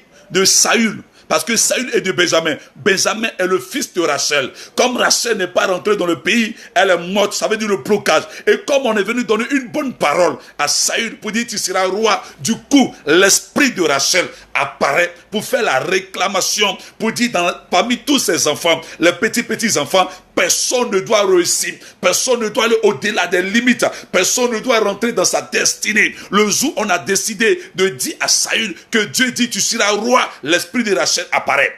C'est pour bloquer Saül. Alors Samuel dit, 2 hommes t'attendront là-bas. Alors quand l'esprit de Rachel va vouloir t'attraper pour te ramener, pour t'amener à dégringoler, ces 2 hommes, comme Jésus, vont te saisir par la main pour te faire dévier. Quand Simon-Pierre était en train d'être enfoncé dans l'eau, Jésus a tendu sa main et il a pris Simon-Pierre, il a fait sortir Simon-Pierre de l'eau. C'est ce même rôle-là pour lequel les 2 hommes attendent Saül près du sépulcre de Rachel. L'influence et le pouvoir des esprits de réclamation ont détruit plein de foyers, ont détruit plein de vies, plein de couples aujourd'hui. Regarde dans ta famille combien de femmes qui sont mariées. Regarde dans ta famille combien d'hommes sont allés en Europe et puis ils ont réussi, ils sont devenus heureux. Quand on te parle, on te dit ben est difficile. Ce qui est difficile pour les autres peut être facile pour toi. Et tu vois des gens qui sont là-bas, matin, midi, soir, ils sont là. Ils veulent venir en Afrique, matin, midi, soir, pour voir son papa, pour voir sa maman. Vous ne comprenez pas qu'il y a un contrôle, une influence des esprits de réclamation pour vous amener à faire toujours les mêmes erreurs. Tu gagnes quelqu'un qui t'aime au départ. Dès l'instant que tu tombes enceinte, l'amour disparaît et il te laisse. Et c'est un autre homme qui vient. Tu reprends toujours à nouveau. Chaque enfant a son papa. Chaque enfant a son papa. Tu prends avec le papa de X, ça n'a pas marché. Après le papa de Y, ça n'a pas marché. Le problème, tu dois t'asseoir pour comprendre qu'est-ce qui ne va pas avec toi dans ta famille. Le problème, il ne faut plus accuser les hommes. C'est toi qui dois régler un problème. Jésus dit à Simon-Pierre, Satan vous a réclamé, mais j'ai prié pour toi. Parce que les esprits des autres que tes parents adoraient là, vont se lever contre toi pour te réclamer. Jésus a vu ça. Vous suivez? Jésus a vu. Je connais l'histoire d'un homme. Cet homme est parti en France. Il pense que le plus important, c'est de fuir l'Afrique et les sorciers de l'Afrique. C'est pas ça. Si tu veux aller aux États-Unis, il faut aller au Canada, il faut aller en Tchétchénie, ou bien il faut aller à la forêt de l'Amazonie. Tu es sur la terre. Je vais vous donner un secret, une révélation du moins. La terre est la dernière arme de recours des sorciers. Chez moi, je suis à Caen. Chez les Balois, souvent, quand quelqu'un meurt, on dit assied treli. Ça veut dire la terre l'a attrapé. Est-ce que vous pensez que la terre a un bras? La terre a un bras, la terre a une main, la terre a des oreilles, la terre a des yeux. L'Éternel a dit à Caïn, il dit, la terre a ouvert sa bouche et le sang de ton frère crie contre toi.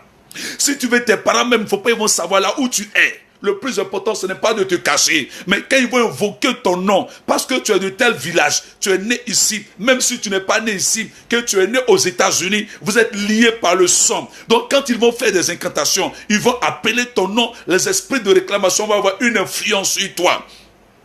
Tu es en Europe, tu es arrivé avant d'autres personnes, tu cherches tes papiers jusqu'à 1 an, 5 ans, 10 ans, tu n'as pas de papiers, c'est pas normal. Tu rentres même par des mariages ou même tu n'aimes pas l'homme dans le but d'avoir le papier, d'avoir la nationalité. Même quand tu te maries, après l'homme là même te maltraite et puis te met encore dehors. Toutes ces choses-là, c'est pas normal. Même si contrat même on refuse de te donner le papier. Amen. Vous savez, je connais cet homme dont je parlais tout à l'heure. Cet homme est arrivé en France. Il s'est même marié à une femme blanche. Ils ont eu même un enfant. 1 an, 2 ans, 5 ans, 6 ans. Un beau matin, il dit, il s'en va à la piscine, Palm Beach.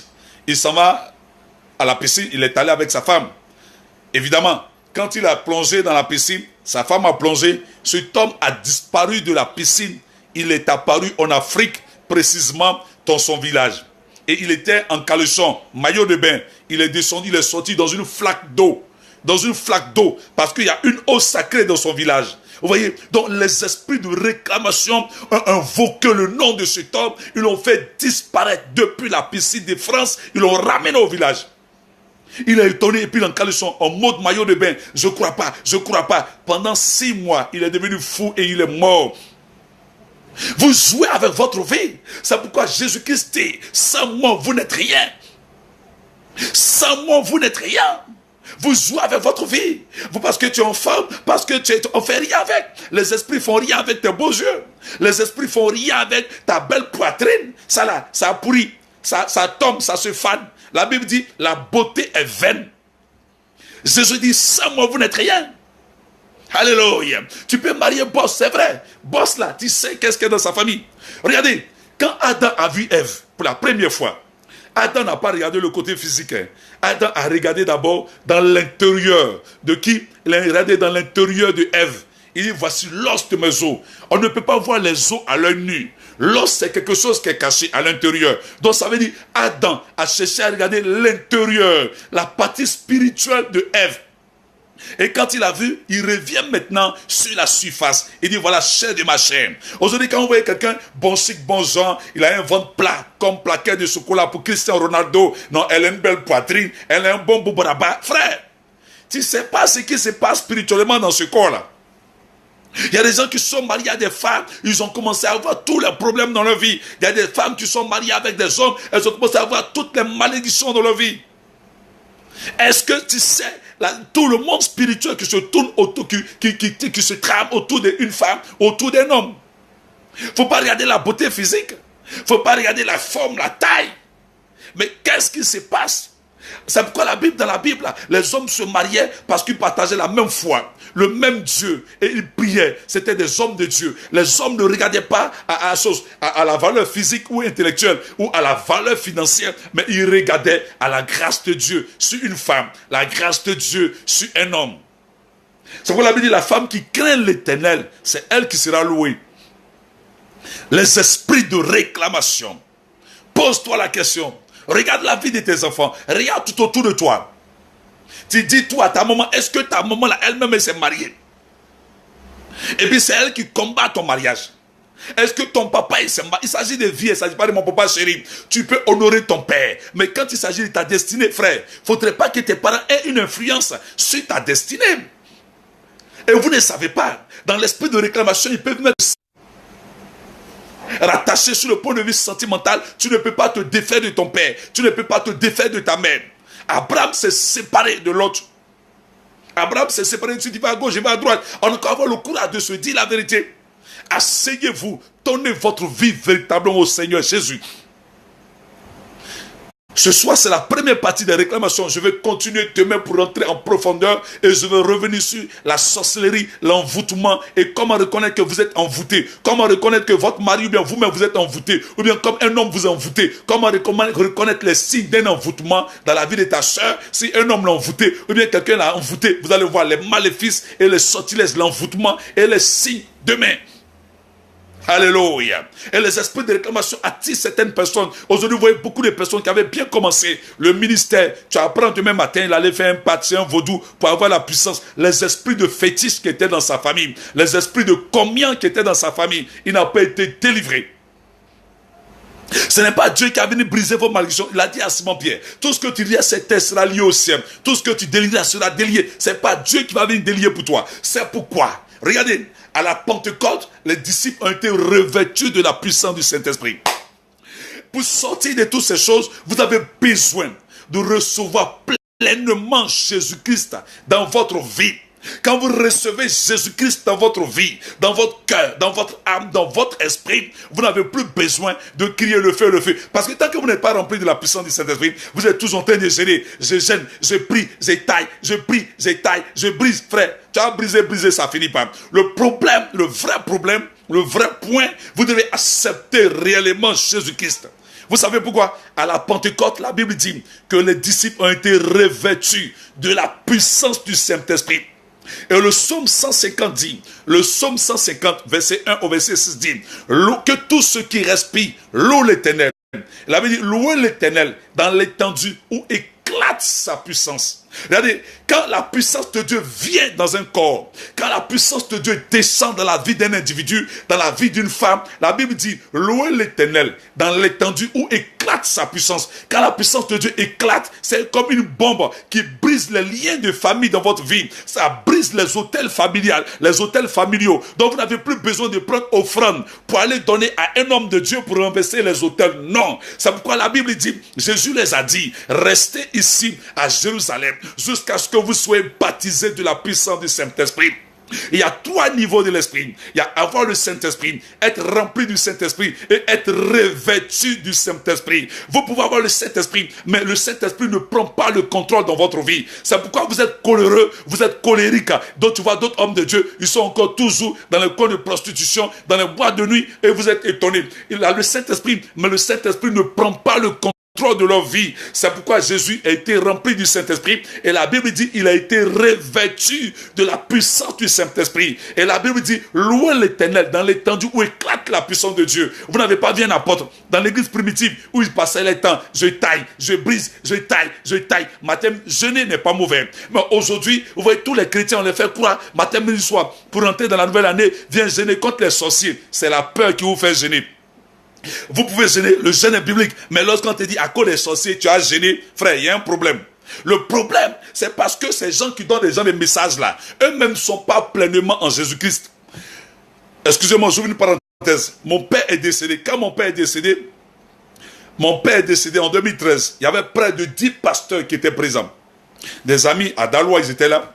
Donc, comme c'est moi qui étais dans le deuil, on a désigné des pasteurs pour prêcher. Vous voyez, aucun d'entre eux n'a été capable de prêcher.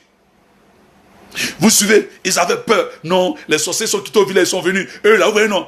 Ceux-là, Christ n'est pas eux. C'est des plaisantins. Mais c'est eux qui aiment faire affiche pour dire power, power. Ils ont fait des démonstrations là, c'est toujours dans le temple. Hein.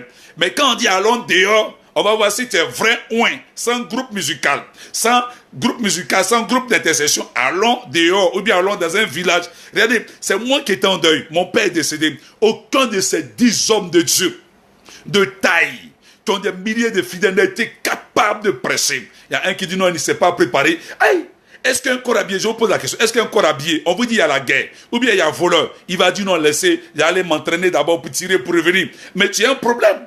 C'est un homme de Dieu, ça veut dire que tu es toujours prêt, 24 heures sur 24. Tu prends un professeur de mathématiques, il tombe sur un élève de 3e qui dit, monsieur, expliquez-moi, il va dire non, j'allais réviser mon cours, mais tu as un problème, il ne faut pas dire que tu es moi. C'est moi qui étais en deuil, c'est moi qui me suis levé et j'ai prêché. Tout le monde était étonné. Parce que mon père est chrétien, je l'ai baptisé, il est mort. Donc, on ne peut pas prêcher. Parce que tous les pasteurs qui étaient présents avaient peur. J'ai prêché dans plusieurs funérailles. Dans certains villages que je ne connais pas. Sans jeûner, ils allaient prêcher. J'ai défié les sorciers. Ils ont fait le connerie, tous ont fui, ils sont entrés, puis ils sont revenus. Frère, il y a trop de témoignages qui sont là. C'est pas quand il vient dans l'église, grande veillée de oin, grande veillée de power, puissance. Jésus là, la Bible dit Jésus allait de lieu en lieu pour manifester la puissance. Les apôtres allaient de lieu en lieu. Les apôtres défiaient les femmes qui pratiquaient le vaudou. Paul a défié une femme qui pratique la divination. Vous voyez, aujourd'hui là tu vois des gens, matin, midi, soir, les mets jeûnent, matin, midi, soir, jeûnent, matin, midi, soir. Jeûner n'est pas mauvais. Jeûner est biblique. Mais vous devez jeûner dans un cadre précis. Mais c'est la peur. D'autres vous en donnent des messages de peur. Et j'ai vu un esprit de mort dans ta famille. Ça là. Et puis matin, midi, soir. N'importe qui. Non, on peut jeûner pour t'orienter. Mais te faire jeûner matin, midi, soir, alors que tes os commencent à sortir. Tes clavicules commencent à sortir. Tu es devenu chétif. Ton mari même ne te reconnaît plus. Ton mari t'a pas vu mince comme ça. Il t'a vu avec une belle forme. Jeûner n'est pas mauvais. On peut prendre un moment jeûne. Mais si c'est un jeûne, parce qu'on veut t'effrayer, frère, il y a un problème. Ils ont dit à Jésus, tout le temps les gens jeûnent. Toi, tes disciples, Jésus dit, lorsque les amis de l'époux peuvent jeûner pendant que l'époux est là, il y a un temps pour jeûner. Vous devez jeûner pour un but précis. Mais ne jeûnez pas parce qu'on vous a dit non. Et il y a les sorciers qui vont venir, il y a funérailles. Je vois même les chrétiens, mais qu'on peut parler aux funérailles. Moi, quand je vais au final, les choses ont préparé, je mange bien, et puis il dit même mettez encore, et puis il est mauvais. La Bible dit, ce n'est pas à la lumière d'avoir peur, c'est les ténèbres qui doivent craindre. Mais la Bible dit, mangez de tout ce qu'on vous trouverez. Mais à moins qu'on vous dise que ça, c'est un sacrifice, là, vous ne mangez pas. Mais tu vois des hommes qui vont au village même là, c'est chrétien qui a peur. Il a son bidon, ce n'est pas mauvais. Mais au fait, je déplore, je dénonce ici la peur. La peur n'est pas de Dieu, la peur est du diable. Quand Adam a péché, Dieu a dit à Adam, où es-tu? Adam dit non, j'ai entendu ta voix, j'ai eu peur. Dieu dit, aïe, je t'ai jamais parlé de la peur. Donc la peur est une arme que Satan, les sorciers utilisent. La peur, l'intimidation, le chantage et la manipulation et puis aussi l'ignorance pour avoir les enfants de Dieu. Alléluia. Tu vois des chrétiens qui ont peur, qui ont ceci, il est dans l'avion. Quand ils sont dans l'avion, ils ont Bible, ils sont en train de prier, il ne faut pas l'avion va faire crash. Quand ils sont dans le car, ils sont dans la voiture, on va prier, il ne faut pas en faire accident. Ce fait, c'est la peur. C'est la peur. Prier n'est pas mauvais, mais c'est la peur qui vous pousse. Dès l'instant que la peur vous amène à jeûner, c'est que Dieu n'est pas dedans. Parce que vous avez peur. Dieu ne répond pas à la peur. Vous suivez? Donc aujourd'hui, on voit des messages des temps. Il faut prendre chose, il faut prendre offrande, il faut venir renverser l'autel. C'est faux. La Bible dit, louez l'Éternel dans l'étendue où éclate la puissance. Quand vous voyez à la Pentecôte, quand la puissance, le feu de Dieu descend, quand le feu de Dieu vient habiter un croyant, que tes parents aient fait des autels, oui ou non, le feu là consume tous les liens en toi. C'est pourquoi dans l'Ancien Testament, vous allez voir, après la Pentecôte, vous avez vu les chrétiens qui étaient là, le feu. Non! Quand il y a un problème spirituel, ils règlent et puis ils avancent. Ils n'étaient pas effrayés. Mais aujourd'hui, on voit des messages de peur. Des messages, mais la peur, tu vois des gens. Je connais une femme, chaque mois, elle fait au moins 2 semaines à sec, mais sa vie ne change pas. 2 semaines de jeûne à sec, 2 semaines de jeûne à sec. Elle fait des offrandes d'hôtel, offrandes de rachat, mais rien ne va dans la vie de cette femme, ni ses enfants. C'est toujours les mêmes. Je l'ai trouvé, j'ai dit, maman, un jour, maman, pardon, faut manger. Maman, j'ai pris 10 000 fait offrande. Maman, tiens, va payer quelque chose, tu as mangé. faut arrêter ça. Jésus, il est mort, il est ressuscité. Au fait, c'est parce que vous n'avez pas encore été rempli, investi de la puissance de Dieu. Amen. Donc, un chrétien, un véritable chrétien, je vais continuer demain, vous allez voir. Si un chrétien peut être envoûté ou pas, vous allez voir demain. Quand vous acceptez Jésus, c'est votre esprit qui est régénéré. Mais le corps est rattaché à des liens. Je vous explique. Quand Jésus a ressuscité Lazare, ils ont ouvert le tombeau. Lazare est sorti. Lazare est revenu à la vie. Suivez-moi très bien. Lazare est revenu à la vie. Jésus a ouvert le tombeau. Le tombeau, la pierre a été roulée. Lazare est sorti. Lazare est ressuscité, non, il était pourri. Il avait pourri, mais un nouveau Lazare est sorti. Mais attention, Lazare est sorti avec les liens de la mort étaient sur lui. Les liens de la mort, les bandes étaient toujours sur lui. Quand des gens disent non, si tu as accepté Christ, tu n'es plus possédé. Non, ton esprit est régénéré. Mais tu es encore lié par des liens de famille. Jésus a dit à Lazare de sortir. Lazare est sorti. Mais les liens de la mort étaient sur Lazare. Donc ils ont coupé les liens. Ils ont coupé les bandes qui retenaient Lazare. Lazare est sorti, mais il avait encore les liens sur lui. Lazare est sorti, mais il avait encore les bandes sur lui. Donc, quand vous acceptez Jésus, votre esprit est régénéré. Mais votre corps, vos paroles ont fait des actes. Alléluia. Amen. Vous voyez, Jésus a fait sortir Lazare. Lazare est sorti. Il avait la vie. Lui qui était pourri. Lui qui avait pourri, qui sentait. Il est revenu à la vie. C'est comme quelqu'un qui accepte Jésus. Hier, il était païen. Hier, il était dans le monde. Et tu as accepté Christ. La vie de Dieu t'a été donnée. Mais attention, il y a encore les liens. Et Jésus dit, détachez-le. Le corps est la matière. Donc Jésus dit, quand on chasse un esprit, regardez ce que Jésus dit. Quand un esprit méchant quitte un corps, il va se promener dans les lieux arides. Et il revient. Si ce corps n'est pas habité, il prend cet esprit méchant, il vient habiter. Donc le corps des hommes, le corps des croyants, le corps de tout être humain est comme un lieu où les esprits veulent habiter. Vous ne savez pas ça. Donc ceux qui négligent la délivrance là, vous êtes en train de... Vous pensez qu'aujourd'hui là, non, si vous acceptez Christ là, vous n'avez plus besoin. Non, vous avez besoin de délivrance. Donc aujourd'hui, plusieurs ont accepté Jésus, mais ils sont encore dans leur mauvaise vie. C'est pourquoi Jésus a dit à la femme adultère, il a dit, va et ne pêche plus. Il a dit au paradis de la piscine de Bethesda. Il lui a dit, voici, tu as été guéri. Jean chapitre 5, le verset 14. Il dit, va et ne pêche plus, de peur qu'il ne t'arrive quelque chose de pire. Il y a des gens qui sont venus dans l'église, elles sont maîtresses dans l'église. D'autres même sortent encore le pasteur. Vous êtes en train d'ajouter des démons encore dans votre vie. Et Pierre dit, le diable rôde autour de vous comme un lion rugissant. Donc quand tu viens à Christ, on chasse les démons dans ta vie. Donc les démons s'en vont, ils reviennent, ils tournent autour de toi. Les esprits de réclamation.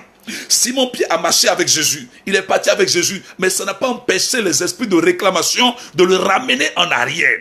Vous suivez un peu? Et puis demain vous êtes étonné. Non, l'homme de Dieu n'est pas loin. Il a prié pour moi et puis ça allait au départ et puis ça va plus. Mais quand il a prié pour toi, Dieu t'a visité, Dieu t'a guéri. Tu as vu que tu as commencé à vivre encore dans le péché. Tu as commencé à vivre encore dans le péché. Donc les démons sont revenus. Ils voient que ta maison n'est plus habitée par le Saint-Esprit. Alors ils ont un accès. Ils rentrent encore. C'est pourquoi le diable rôde autour de vous, il cherche un accès, il cherche le péché pour rentrer dans votre vie.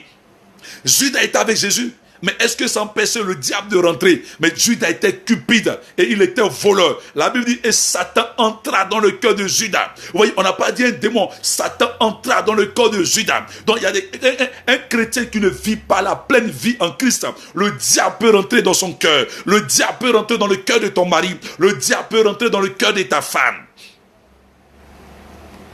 C'est pourquoi quand vous faites vos vies là, parce que vous ne faites pas du mal à quelqu'un. Quand vous venez à Christ, Paul dit, Christ est ma vie, la mort est un gain. Galates chapitre 2, le verset 20. L'apôtre Paul dit, si je vis, ce n'est plus moi qui vis, mais je vis par la foi, c'est le Fils de Dieu qui vit en moi. Est-ce que Christ vit en vous? Ça veut dire, ne faites pas de vos corps comme un membre d'une prostituée. Tu dis tu es chrétien, mais regarde la vie que tu mènes. Toi seul, tu vas à l'église, mais tu as 2 gars, tu as 3 gars, et tu es infidèle même dans l'affaire de Goïga. Regarde la vie que tu mènes. Une vie de débauche qui n'a pas de nom. Regarde la vie. Mais attends, ça là, le diable même là, il ne te calcule plus parce que Satan, c'est que toi-même tu es vendu. Il y a des gens qui ne fournissent aucun effort pour résister au péché. Satan là, il n'attaque pas n'importe qui. Quand quelqu'un qui ne fait pas un effort pour lutter contre le péché, Satan même ne t'attaque pas. Parce que toi-même là, tu te plais dans la mauvaise vie. Satan préfère économiser son énergie pour aller attaquer les vrais croyants. Et tu vois les gens, le diable t'a pas attaqué, c'est toi-même là. Toi-même, tu es devenu diable. Tu es devenu son collègue. Parce que c'est toi qui fais chuter les hommes. C'est toi qui fais chuter les femmes. Donc toi, tu es devenu le collègue des démons. Les esprits de réclamation. Les esprits de réclamation. Vous voyez certains servants de Dieu, vous voyez certains hommes de Dieu qui ne se sont pas mariés. Vous allez penser que c'est la vie de l'apôtre Paul, c'est faux. Dans sa famille, on ne s'est pas marié. L'onction là ne vient pas enlever certains démons. J'ai été dit ça aujourd'hui. Simon Pierre là, il était à Jésus, mais Jésus lui a dit, Satan t'a réclamé, la réclamation.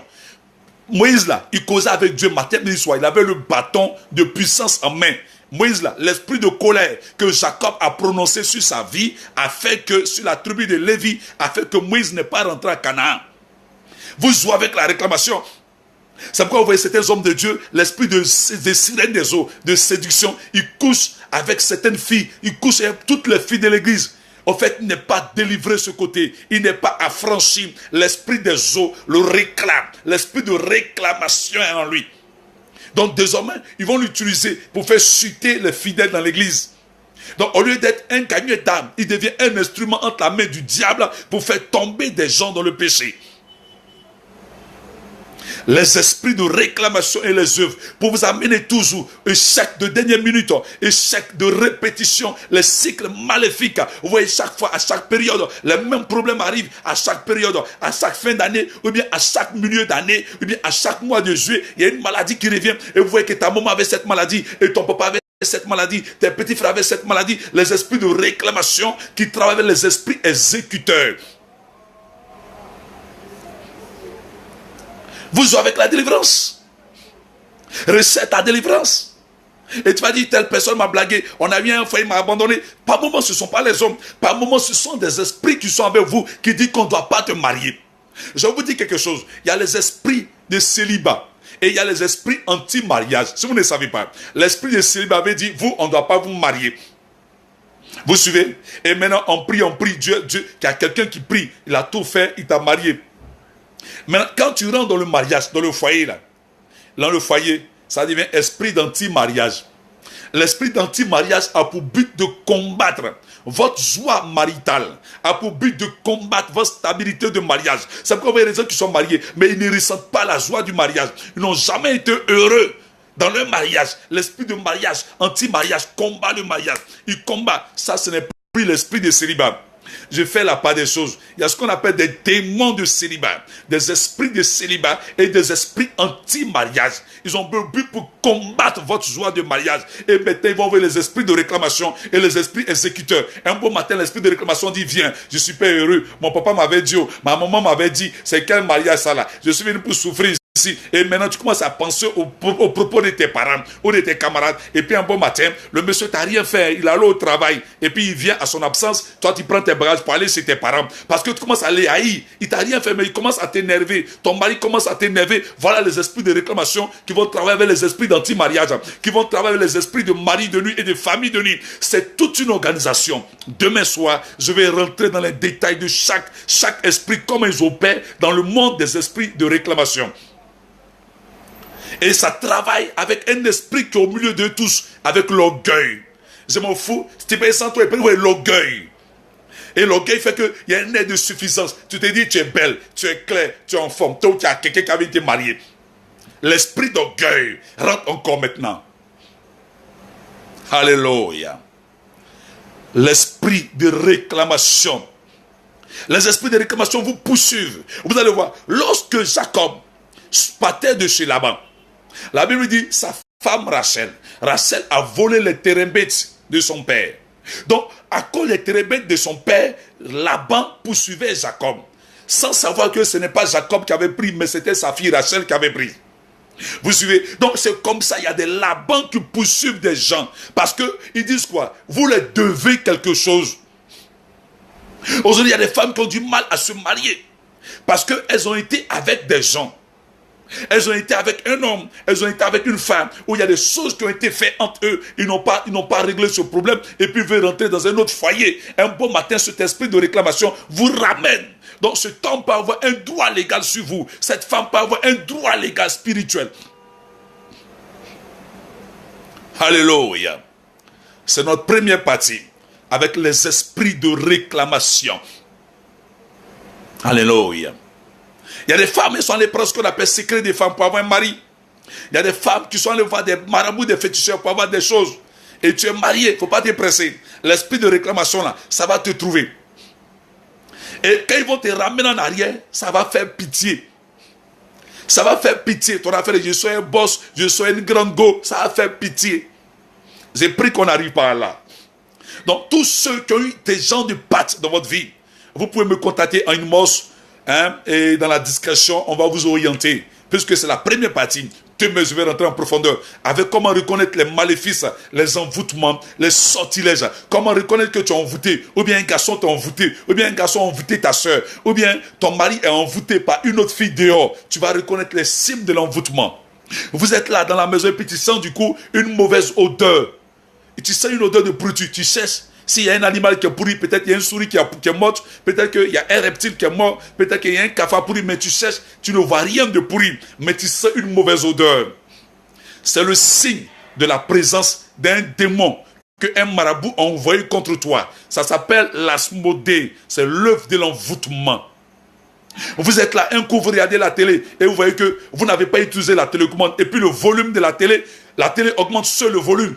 Il y a un démon qui est venu dans ce moment-là. Il y a un esprit de sorcier que quelqu'un a le consulté pour te créer des problèmes. Ou bien t'ont lancé un sort. Donc le démon qui a été lancé contre toi, c'est sa apparence. Je vais vous donner un signe. Tous les appareils électroménagers, les appareils électroniques sont sensibles à la présence des démons, des esprits. La lumière, l'électricité est sensible. Si vous voyez que vous êtes dans votre maison, le frigidaire tombe en panne, la télévision tombe en panne, vous voyez que tous vos appareils électroménagers commencent à tomber en panne de manière intempestive ou bien de manière récurrente, de manière successive, ce n'est pas normal. Savez-vous dire, ils ont envoyé un esprit de mort, quelqu'un a envoyé un marabout ou un féticheur ou bien un vaudou pour lancer un sort contre vous. C'est des signes, des secrets que je vais vous donner demain, vous allez voir. Vous êtes assis dans votre maison, bien dans votre chambre à coucher ou bien au salon, et puis vous voyez un coup le poster, une photo, un poster que vous avez accroché au mur, ça tombe seul, ça fait du bruit et la photo se casse. Ce n'est pas normal. Savez-vous dire, vous avez un parent qui est décédé, que les sorciers ont invoqué pour venir prendre votre âme, ou bien quelqu'un dans la maison, il y a un malheur qui va vous arriver. Vous ne voulez pas. Jésus dit, le peuple périt parce qu'il manque la connaissance. Et nous sommes là pour ouvrir vos yeux et pour vous révéler la vérité sur le monde spirituel. Parce que nous sommes prophètes. Dieu ne nous a pas bipés. Nous avons été préparés, formés par l'Esprit de Dieu pour vous révéler à la lumière des Écritures. Alléluia.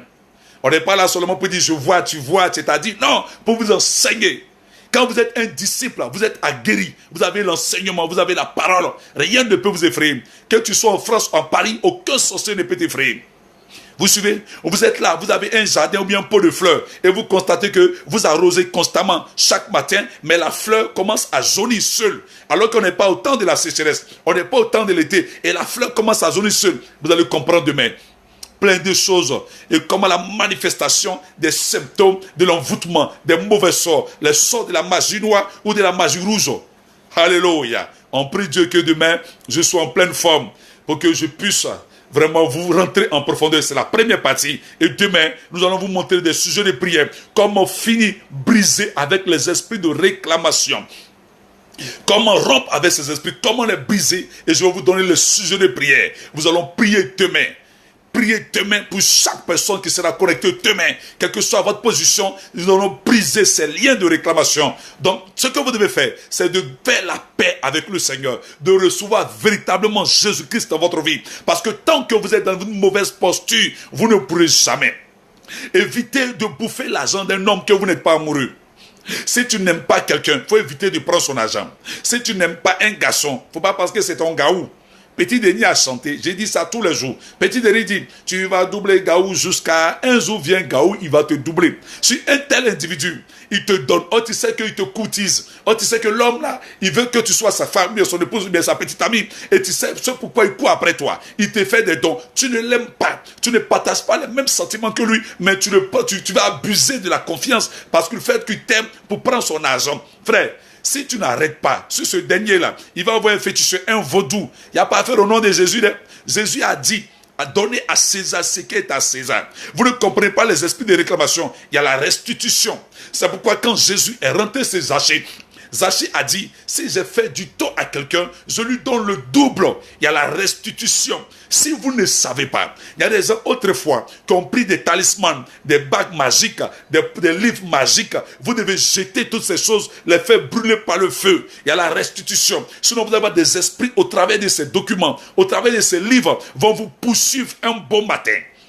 Vous serez surpris que ton mariage que tu as fait à hauteur de combien de millions, ça va finir comme en queue de poisson. Quand les esprits de réclamation rentrent en jeu là, ton mari qui te disait je t'aime là, si comme tu n'as jamais dit je t'aime, et tu es étonné, tu dis garçon, mais c'est les menteurs, c'est pas vrai, c'est les menteurs. Qu'est-ce qui te poursuit? Il y a un mandat d'arrêt international, il y a un mandat d'amener et il y a un mandat de dépôt. Donc les esprits de réclamation travaillent avec des esprits familiers et des esprits exécuteurs de sentences. Ils vont te poursuivre jusqu'au Canada, ils vont te poursuivre jusqu'aux États-Unis et ils vont créer une force à faire. Et puis toi seul, on te rapatrie, on te ramène en Côte d'Ivoire, sans papier. Si comme tu n'avais jamais vécu 20 ans en France. Je connais un monsieur qui a fait 20 ans en France. Un beau matin, ils l'ont ramené. Il est venu, il dit, viens saluer ses parents. Quand il est venu, tous ses papiers ont disparu. Aujourd'hui, je vous parle là. Ça fait plus de 20 ans, le monsieur est là. Vous suivez? Ça fait plus de 20 ans. En ce moment, André, j'étais encore au CM2, un truc comme ça. Le tonton là, il est là. Ça fait, récemment, je l'ai vu à Angers, Pétro-Ivoire. Il était à pied, il a porté paix de souliers. Les deux côtés là sont finis, on dirait les paquets de quoi, je ne sais pas quoi. Que Dieu ait compassion de lui. Et un tel individu, il est orgueilleux. Tu lui parles de Jésus, il est là, c'est pour Chokor au quartier ici. Oui, je vous dis, le Chokor là fait rien. Les esprits de réclamation ne font rien avec tu Chokor. Ils t'ont ramené ici, tu es là. Chokor là encore et toi. Amen. Donc que tu sois en France, pas parce que tu es caché aux yeux des esprits. Que tu sois aux États-Unis, tu n'es pas caché. Il y a la terre là-bas. Tu es lié par le sang. Il y a la terre. Il peut vous localiser. Amen. Il peut vous localiser. Un jour, il y a un jeune qui a fui ses parents, il allait se marier aux États-Unis. Ça ferait près de 10 ans. Son papa, et puis son papa, mais c'est pas que son enfant est aux États-Unis. Un beau matin, le monsieur, le vieux, qui est en Côte d'Ivoire ici, dans un village à 350 km d'Abidjan, le vieux dit, il veut voir son fils, car depuis, il n'a pas de nouvelles. Son fils, quand on demande, on dit non, il va bien. Le vieux, un beau matin, la nuit, il a quitté son corps, il a apparu aux États-Unis. Et précisément, il est arrivé dans la maison de son fils. Son fils n'était pas là. Son fils était allé au travail, il a trouvé la femme de son fils, avec ses petits-enfants. Et il y a une forte ressemblance entre lui et son fils. Donc il a dit à la dame, vous jouez sorcier quoi. Vous jouez. C'est pourquoi Jésus dit, sans moi vous n'êtes rien. Quand tu n'as pas Jésus, tu es comme mouton de Tabaski, poulet de 31, de 24. Donc on peut n'importe qui vient te peser, et puis lui là, il pèse. Donc c'est lui là aujourd'hui, on va prendre pour la fête.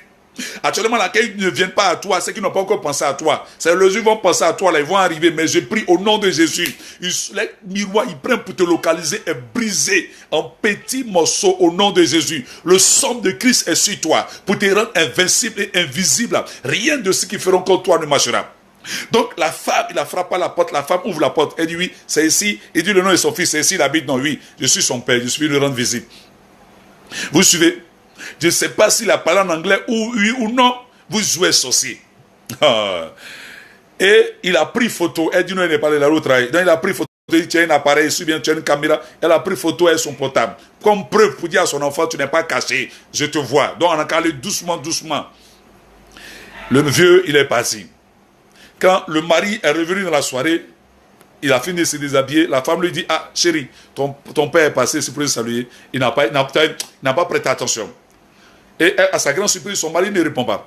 Elle dit, mais chérie, il te dit que ton mari est passé ici, ton père est venu saluer ici. Il dit, mais chérie, arrête-moi tes bêtises là. Mon père, il est en Afrique. Et là où il est au village, c'est à 350 km d'Abidjan. Il ne connaît même pas la route de l'aéroport. Et puis tu lui dis, venez ici. Chérie, je t'ai dit, ton papa est venu. Si vous ressemblez, il a dit son nom. Oh, il n'avait jamais dit le nom de son père, tout le nom de son père à sa femme. Il a donné tout le nom. Elle dit, oui, il a laissé. Il a oublié même, on a pris photo ensemble. Elle a montré la photo, son bête dessus, et puis il a fait comme ça. Jean, pour dire à son fils, quand il va voir sur la photo, pour dire, je te vois, tu n'es pas caché. Amen. C'est pourquoi vous ne devez pas jouer avec votre vie. Surtout ceux qui sont en Europe, aux États-Unis, en Occident, au Canada, et en Belgique et partout en France. Vous voyez comment vous souffrez. Vous avez besoin du Christ et de la parole de Dieu abonde dans votre cœur, dans votre vie. Jésus peut tout faire. Mieux vaut être en Christ que de faire un pied dedans, un pied dehors, et puis être toujours victime et d'être troublé, tourmenté par les mauvais esprits. Que Dieu vous fortifie. C'est là que nous allons arrêter ce soir et nous allons continuer demain, Dieu voulant. Et vendredi, samedi, nous allons continuer encore pour parler cette fois-ci des étoiles. Aujourd'hui, vous voyez un matin, midi, soir, tu vois un prophète, je vois ton étoile, je vois ton étoile. On va revenir là-dessus. Je crois à vendredi, bien samedi. Dieu vous fortifie. Amen. Seigneur, nous voulons te dire merci pour cette soirée, pour ce moment que tu permets. Merci de ta main sur nos vies, sur la vie de tes bien-aimés, tes serviteurs et tes servantes qui nous écoutent ce soir, ta parole, ô roi de gloire. Je prie que le son de l'agneau soit sur leur vie, que tu les gardes, ceux qui sont en Afrique, en Europe, aux États-Unis, partout, sur tous les continents, que le son de Christ les protège contre les actions et les assauts de Satan, du royaume des ténèbres, que tu les délivres de toute mauvaise influence des esprits de réclamation de leur famille, et que tout esprit qui trouble leur paix, leur bonheur, leur joie, leur foyer, soit mis en déroute dans le nom de Jésus. Merci Père Saint, parce que tu es Dieu, tu le fais. Au nom de Jésus-Christ. Amen.